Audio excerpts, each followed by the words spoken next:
بسم اللہ الرحمن الرحیم۔ آج ہم سورۃ بقرہ کی آیت نمبر 281 سے 286 کا آسان اردو ترجمہ بیان کریں گے۔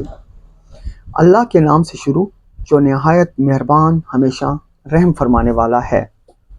اور اس دن سے ڈرو جس میں تم اللہ کی طرف لوٹائے جاؤ گے، پھر ہر شخص کو جو کچھ عمل اس نے کیا ہے اس کی پوری جزا دی جائے گی اور ان پر ظلم نہیں ہوگا۔ اے ایمان والو، جب تم کسی مقررہ مدت تک کے لیے آپس میں قرض کا معاملہ کرو تو اسے لکھ لیا کرو، اور تمہارے درمیان جو لکھنے والا ہو اسے چاہیے کہ انصاف کے ساتھ لکھے اور لکھنے والے لکھنے سے انکار نہ کرے جیسا کہ اسے اللہ نے لکھنا سکھایا ہے، بس وہ لکھ دے۔ اور مضمون وہ شخص لکھوائے جس کے ذمہ حق یعنی قرض ہو، اور اسے چاہیے کہ اللہ سے ڈرے جو اس کا پروردگار ہے، اور اس زر قرض میں سے لکھواتے وقت کچھ بھی کمی نہ کرے۔ پھر اگر وہ شخص جس کے ذمہ حق واجب ہو نہ سمجھ ہے یا ناتواں ہو یا خود مضمون لکھوانے کی صلاحیت نہ رکھتا ہو تو اس کے کرندے کو چاہیے کہ وہ انصاف کے ساتھ لکھوا دے، اور اپنے لوگوں میں سے 2 مردوں کو گواہ بنا لو۔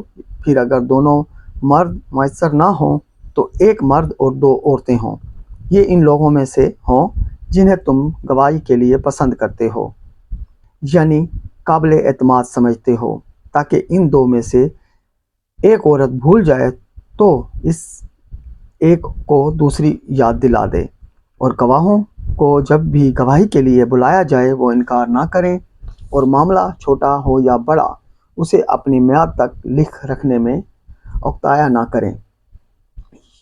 یہ تمہارا دستاویز تیار کر لینا اللہ کے نزدیک زیادہ قرین انصاف ہے اور گواہی کے لیے مضبوط تر، اور یہ اس کے قریب تر ہے کہ تم شک میں مبتلا نہ ہو، سوائے اس کے دست بدست ایسی تجارت ہو جس کا لین دین تم آپس میں کرتے رہتے ہو، تو تم پر اس کے نہ لکھنے کا کوئی گناہ نہیں۔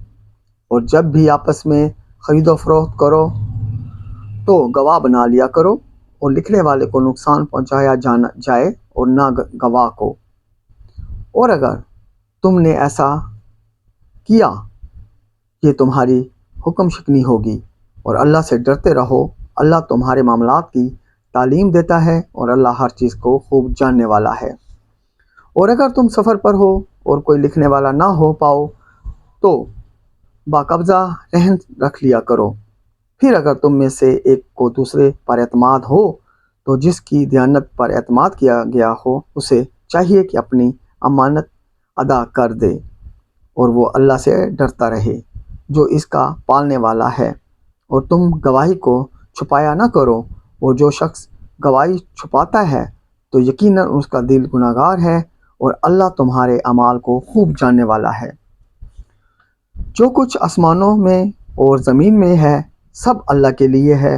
وہ باتیں جو تمہارے دلوں میں ہیں خواہ انہیں ظاہر کرو یا نہیں چھپاؤ، اللہ تم سے اس کا حساب لے گا۔ پھر جیسے وہ چاہے گا بخشش دے گا اور جسے چاہے گا عذاب دے گا، اور اللہ ہر چیز پر کامل قدرت رکھتا ہے۔ وہ رسول صلی اللہ علیہ وآلہ وسلم اس پر ایمان لائے یعنی اس کی تصدیق کی جو کچھ ان پر ان کے رب کی طرف سے نازل کیا گیا، اور اہل ایمان نے بھی سب ہی دل سے اللہ پر اور اس کے فرشتوں پر اور اس کی کتابوں پر اور اس کے رسولوں پر ایمان لائے۔ نیز کہتے ہیں ہم اس کے پیغمبروں میں سے کسی کے درمیان بھی ایمان لانے میں فرق نہیں کرتے، اور اللہ کے حضور عرض کرتے ہیں ہم نے تیرا حکم سنا اور اطاعت قبول کی۔ اے ہمارے رب، ہم تیری بخشش کے طلبگار ہیں اور ہم سب کو تیری ہی طرف لوٹنا ہے۔ اللہ کسی جان کو اس کی طاقت سے بڑھ کر تکلیف نہیں دیتا۔ اس نے جو نیکی کمائی اس کے لیے اس کا اجر ہے، اور اس نے جو گناہ کمایا اس پر اس کا عذاب ہے۔ اے ہمارے رب، اگر ہم بھول جائیں یا خطا کر بیٹھیں تو ہماری گرفت نہ فرما۔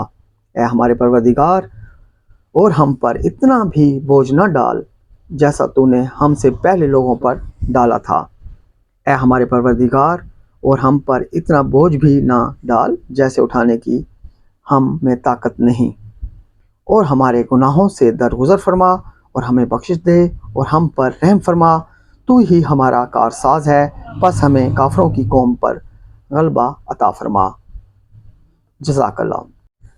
الحمدللہ، آج ہم نے سورۃ بقرہ کا ترجمہ مکمل کر لیا ہے، اور اگر اس ترجمے میں کوئی کوتاہی یا غلطی ہو اس کی میں معذرت چاہتا ہوں، اور اللہ پاک سے معافی کا امیدوار ہوں۔ اللہ معاف کرنے والا ہے اور معافی کو پسند کرتا ہے۔ جزاک اللہ۔